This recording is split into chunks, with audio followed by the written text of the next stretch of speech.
As long as we're still in the spirit of New Year's resolutions, and we recorded the resolution segment before Monday Night Football, Yeah. we're back afterward. I have one more resolution to throw in there. Oh. I'm going to do better to be less cynical and less judgmental Mm. about what games look like on paper, because it was so easy to write Monday Night Football off as a nothing burger. We knew Yeah. Detroit and Minnesota were playing for the 1 seed next weekend. This game, mathematically irrelevant. The 49ers are eliminated from the playoffs. The Lions don't stand to gain or lose anything. Whatever, right? Yeah.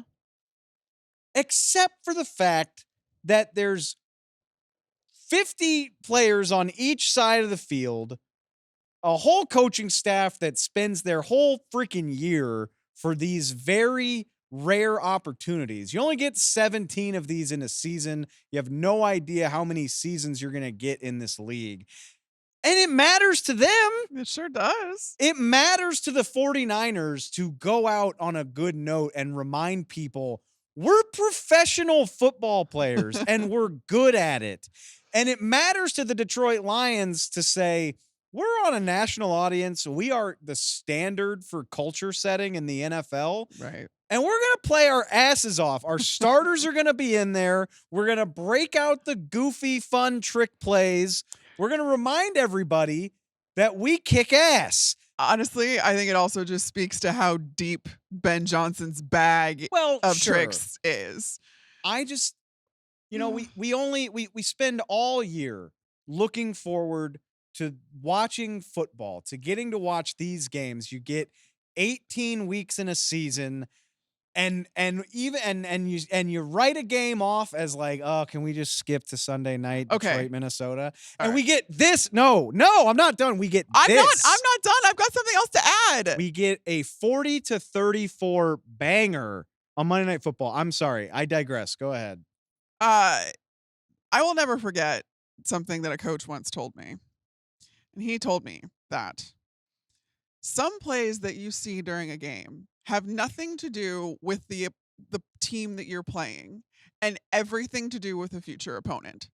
So not to say that the Lions didn't have something to play for is really not taking into account the stuff that they wanted to set up as far as looks go or some of Ben Johnson's tricks and all of that. They were doing some real fun things with the offensive line. They had I think they had about 10 offensive snaps with 6 or more linemen on the field. You saw Penei Sewell doing all sorts of fun little shifts, going from right to left and back again. And I can't help but think, Dave, that all of this was extraordinarily intentional on Ben Johnson's part to show the Minnesota Vikings something on tape that they can then manipulate them with next week. So this game meant a lot. I think Josh Allen and Lamar Jackson are probably the most fun players in the NFL this year. Mm-hmm. The Cincinnati passing attack is the most fun passing game in the NFL. Mm-hmm. Derrick Henry and Saquon Barkley are doing their thing, obviously. But just overall offense, everything that it does, everything that it encompasses, from the passing game to the trick plays to the different run schemes and the ways they can block it up and the versatility of their offensive linemen, top to bottom, every way they do it, I think the Lions offense is the most fun overall, well-rounded unit in the entire NFL. Yeah. Game starts slow for Detroit in San Francisco. Niners looked like they were going to take it to them early. Lions put up 439 yards, 40 points. They pull away in the second half because they can't be stopped. And it's fascinating to think that this could be setting up what they try to do to the Minnesota Vikings, because the flip side of this is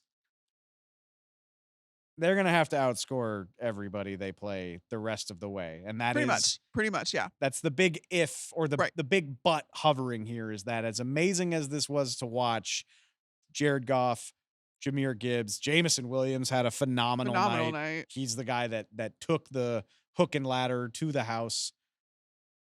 But the Lions defense with all those injuries, we get it. We know you're shorthanded, but we talked about this after the Bills game. 475 yards allowed, 34 points. If not for a couple of Brock Purdy interceptions, I mean, the Niners were right there in position to win this game. They flirted with 40 points themselves. I And hope the well is deep for Ben Johnson's sake because the Lions are going to need to do this every week for the rest of the season if they're going to accomplish their goal. and honestly, you need just a slightly better performance from the defense than what you got tonight. You don't even need the defense to go out there and be badasses or have the same kind of pressure packages or be able to affect the quarterback as much as they did, again with Aiden Hutchinson, but that was back in week 6.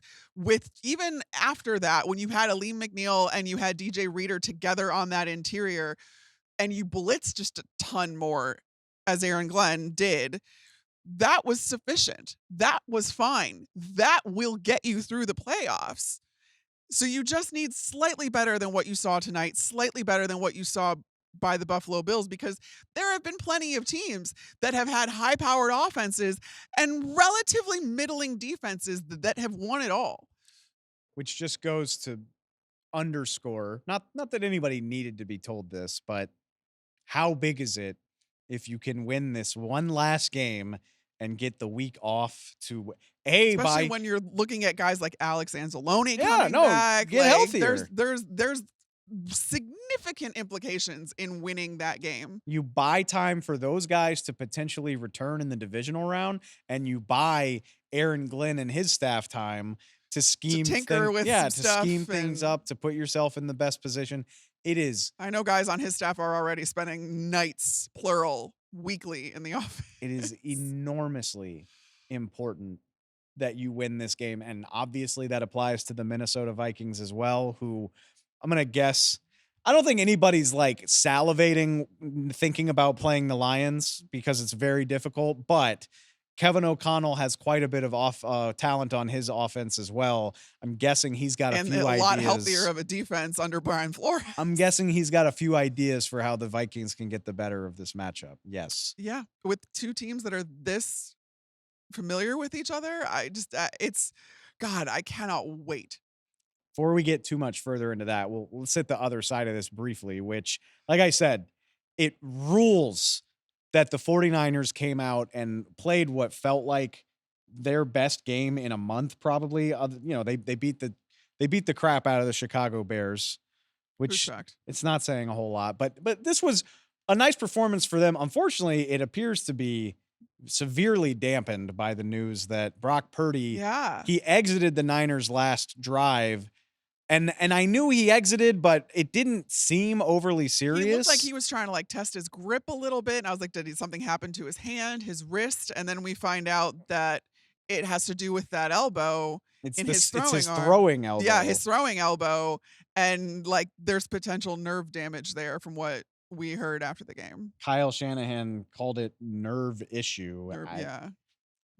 I feel comfortable stepping out on a limb and saying if your quarterback who might be due a $60 million contract this offseason is dealing with an injury to his throwing elbow, that might end Brock Purdy's season. Obviously, there's just one game to go. It's a game against Arizona. Both teams eliminated from the playoffs. So not a big deal that your season's over, but until you get more information about that, which the Right. Niners will on Tuesday, that is You hope that's not something that bleeds over into next that is year. potentially huge news for so many reasons.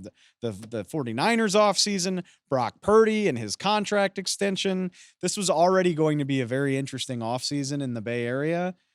And no, let's not get ahead of ourselves because we just don't know the severity. But if, God forbid, it is a severe injury, it's one more wrinkle to throw on top of it, along with Christian McCaffrey's injury, Deebo Samuel and his Brandon future Ayuk. after a down season, Brandon Ayuk recovering from an injury.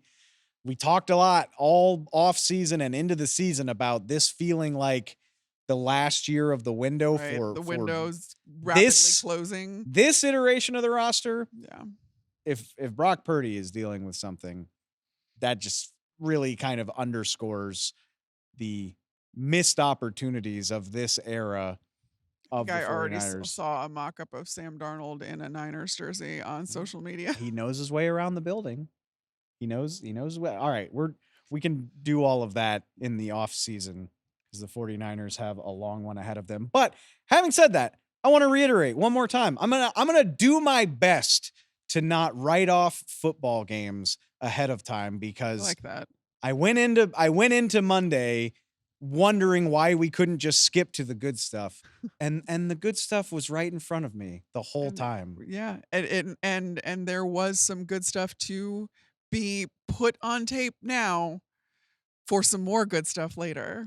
That's called a tease for week 18, folks, and it's coming up quick. Ben Johnson, king of the teas.